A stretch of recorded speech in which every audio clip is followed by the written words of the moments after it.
Hey folks, and welcome to episode number 51 of the Australian Rock Show. My name is Dennis Gray from the Rockin' and Rollin' Gray Brothers, and today is Monday the 28th of December 2015 when this show is being recorded. Yesterday, the great Stevie Wright passed away. Stevie had been battling health issues for quite some time, sadly passing away on the New South Wales South Coast, aged 68. I never saw Stevie with the Easybeats, but I did see him perform in the pubs around Sydney throughout the 1980s. And let me tell you, folks, when he was on, he was dynamite. Actually, the word I would use is electric. On this show, we're going to remember Stevie by playing some tunes and by raising a glass to his memory. But mostly, I'm going to let the music do the talking on this show. And be no doubt, Stevie Wright helped to contribute some of the best recorded rock and roll to ever come out of Australia. Let's kick off this tribute show to the great Stevie Wright by setting the timeline to 1969. Electric. Oh man, how good is that? The Easybeats there with St. Louis, a track which entered the Billboard charts in the US back on November the 15th, 1969 at number 100 before dropping back out of the charts. Personally, I think that is up there with anything being released and charting at the same time. No reason it should not have charted higher. You are listening to a special edition of the Australian Rock Show where we are remembering Stevie Wright, who passed away yesterday, aged 68 years old. Now, many people across Australia have fond memories of seeing Stevie out front of the Easybeats, but for many others who missed out on Easy Fever, the name Stevie Wright conjures up images of the Sydney Opera House, where in front of 100,000 people, Stevie performed at the Concert of the Decade on 4th of November 1979 and stole the show. Search for it on YouTube and you'll see what I mean.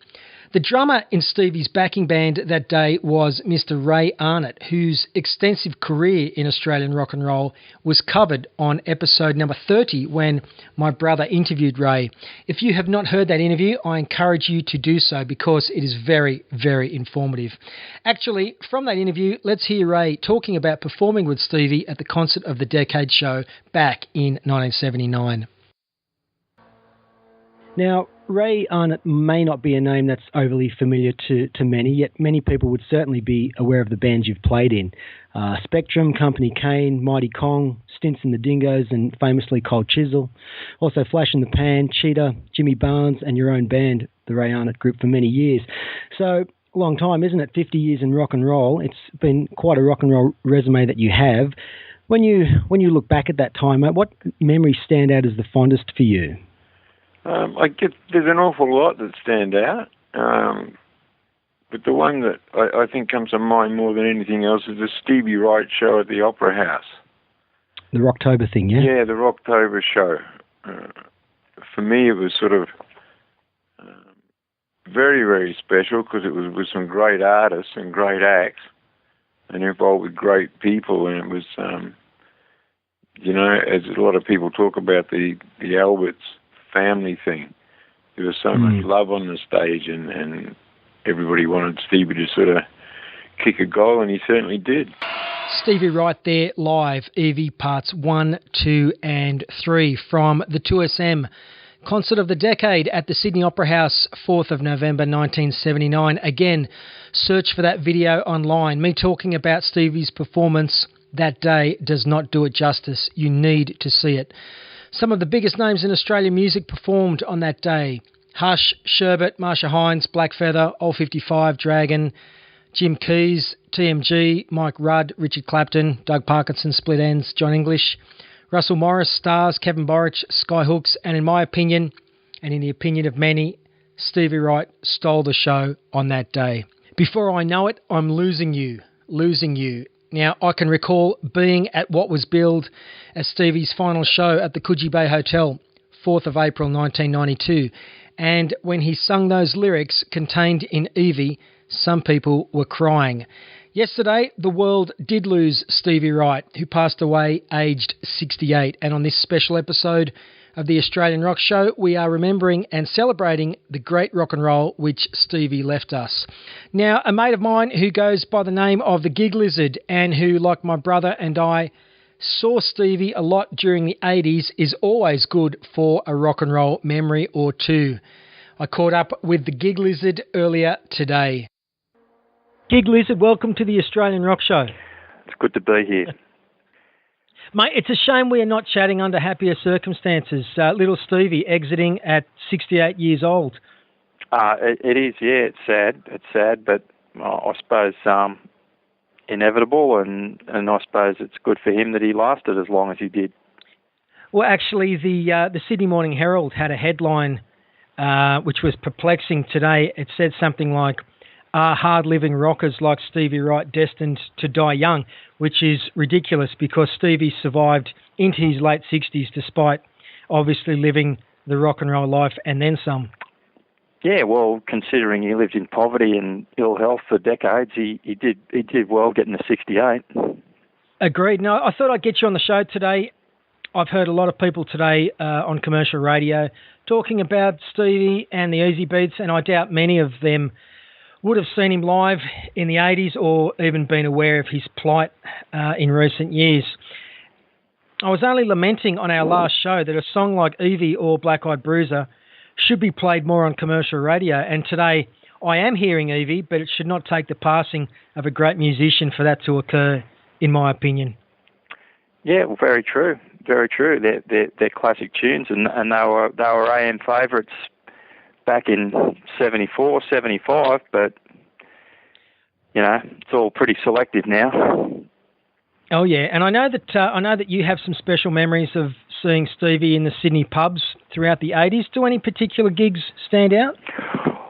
Oh, yeah, seeing him at you know, I don't know what you'd call them, off-Broadway venues. They weren't part of the rock circuit, and, you know, Premier Harbour's booking itinerary, like places at Hornsby and Ermington. Ermington probably ended up, you know, was later hosting Divine or Screaming Jets and the like, but when I saw him at Ermington, and yeah, it was pretty low-key affair. They were just sort of getting into the band booking thing, and there weren't many people there. There was only, you know, there was only a few dozen from memory at all these places I saw him, but he was still keeping on, and it's a shame because he still looked and sounded the part right up to the early 90s. I couldn't put a date on when he fell off that ladder and broke his leg, whatever he was doing. I'm not sure, but at his residence at Balmain, I believe, and that was pretty much the end of him. He broke his leg horribly and bloated and yeah, and that was it. And next scene at that farewell at Selena's, and I guess not to be seen again until, I don't know, what was it, 6 years back. He was getting gigs on those revival tours, and he did his own tour. Sure. And I think that I had a chat with my brother earlier today, and we were listening to a couple of old tapes where he recorded Stevie with Hard Rain, and one of them, there's very few punters at the venue at Gladesville. Yeah. But he's so sharp, and the word I would use is electric. And I've said that early in the show that when he was on, and he could be up there with, you know, one of the best front men in this country. Yeah, definitely. I mean, he was you know, he was electric, and he was one of the reasons why, you know, it's pretty much a religious experience almost for people. For some, I mean. There were a few in his league in Australia. I mean, Chrissy Amphlett, Rob Younger, a couple that spring to mind, Bon. But yeah, he was elite. How do you think Stevie Wright will be remembered? Oh well, he'll be remembered for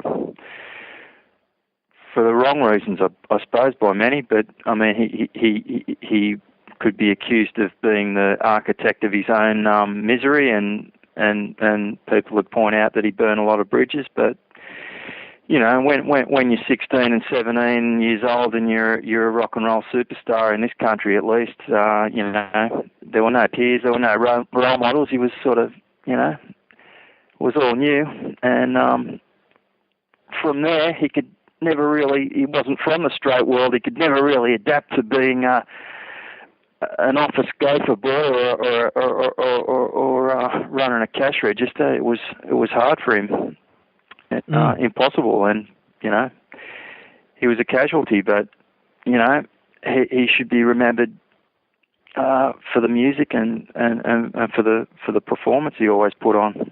I think he will be. And mate, I'd like you to go out today with a song of your choice, something which holds some significance to you. What would you like to choose and why? I'd go for guitar band, I think, because it just has fun. That's pretty. That and Evie and Black Eyed Bruiser. In the mid '70s when I was first sort of becoming aware of music, they were played on AM. Your 2 SMs and 2 UWs in Sydney, and it was great music, and it was a privilege seeing him play those songs and all the Easybeats classics, of course, just in a tiny pub. I was probably the last time I saw him prior to that, when he was still fit, prior to his accident. Was at a tiny pub in Burke Street, a few blocks down towards Redfern from the Hopeton, called the Carrington. I don't even know if it's still there, but he's just doing this little room in this little pub in Surrey Hills, totally unpublicised. 30, 40 people there, and he was just killing it. Well, why don't we hear Stevie Wright live at Banjo's, Gladesville? I think it's 2nd of November 1990. You won't hear this anywhere else, folks. Why don't we go out with why don't we play She's So Fine from that night? Ace. Thanks for your time today. Thanks, Dennis. Stevie Wright there live, never before heard, recorded by my brother with his trusty handheld tape recorder. 4th of November 1990 at Banjo's in Gladesville in Sydney. That was, of course, She's So Fine, which climbed all the way to number 3 on the Australian charts back in 1965. It's time to get out of here. I really hope you've enjoyed this Stevie Wright tribute show. I have some very fond memories of seeing him live. And in closing, I just want to say that it is important that the music which Stevie made with the Easybeats, and indeed his solo work, lives on, and that others continue to discover it and indeed enjoy it. If your volume is not set to high, now is the time to do so. I'm going to be a star with my guitar in a guitar band. Indeed. Thanks again for listening, folks. This is Dennis. Out.